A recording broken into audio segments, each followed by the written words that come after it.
Good afternoon, everybody. This can be a very confusing gospel if we don't understand what Jesus is getting at. He is in no way commending dishonesty. It sure sounds like it, though, doesn't it? Because it says, and the master commended that dishonest steward for acting prudently. He just shenagled with the entries in the book. How is that good? He just committed fraud. He falsified the entries in the books. What Jesus is commending is not what he did, but how he did it. He acted prudently. And he says here at the very end, he says, for the children of this world are more prudent in dealing with their own generation than the children of light. Who's he talking about? You and me. The people out there in the world who are out there just driven to make money and get as high up as they can. If we only had that same drive and that same sense of resourcefulness and ingenuity, we could transform the world. That's kind of what he's saying. If we only had that same drive as people of the world do. And look what Paul says in the first reading. He is writing a letter to the Catholics in Philippi. He's writing this letter from prison, and he's really encouraging to stand firm in the faith, because what's happening in Philippi at that time is people are leaving their faith and going back into worldliness. He says, for many, as I have often told you, and now tell you even in tears, conduct themselves as enemies of the cross of Christ. Their end is destruction, their God is their stomach, their glory is in their shame. Their minds are occupied with earthly things. There's a bit of worldliness in all of us, if we're honest. What's the saying? It's easy to get the people out of Egypt, but not so easy to get the Egypt out of the people. There's a bit of worldliness in all of us. And I think probably one of our greatest challenges, especially for you living in the world, but for me too, because I'm in the world, is to be in this world, but to not be of this world. And that's where Jesus is challenging us today, is do we have that same drive?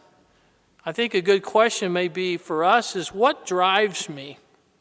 Where do I spend most of my time and energy, my money? How much time do I spend on Facebook, Twitter, the internet? What are those things that drives me, that gets me out of bed in the morning?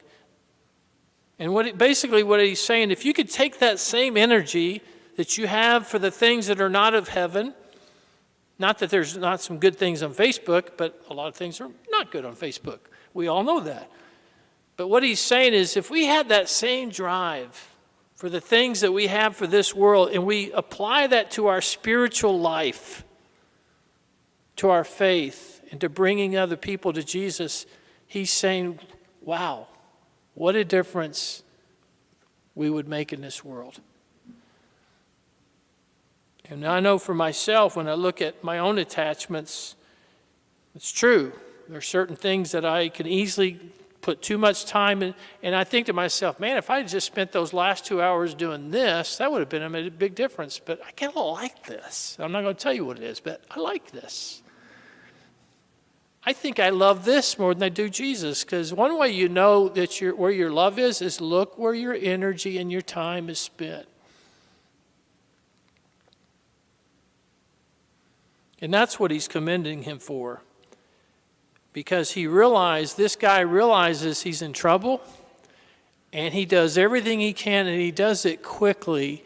There's a sense of urgency in this dishonest steward.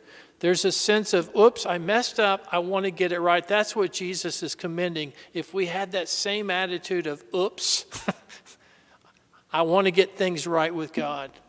And of course, I feel like I'm preaching to the choir right now, because a lot of you who do go to Mass, you practice your faith the best you can, you have that. But think about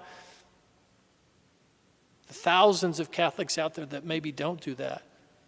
And just think of the people who are not even in the church, or just living life, and maybe not even giving the things of heaven any consideration.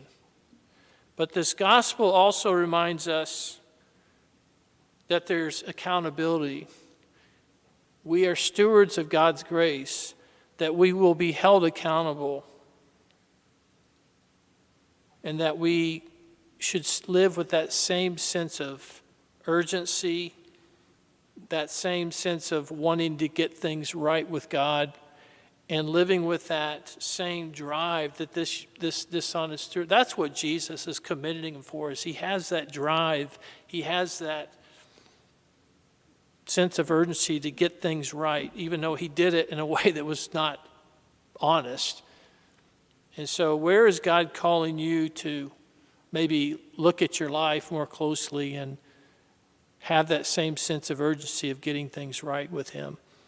Please stand.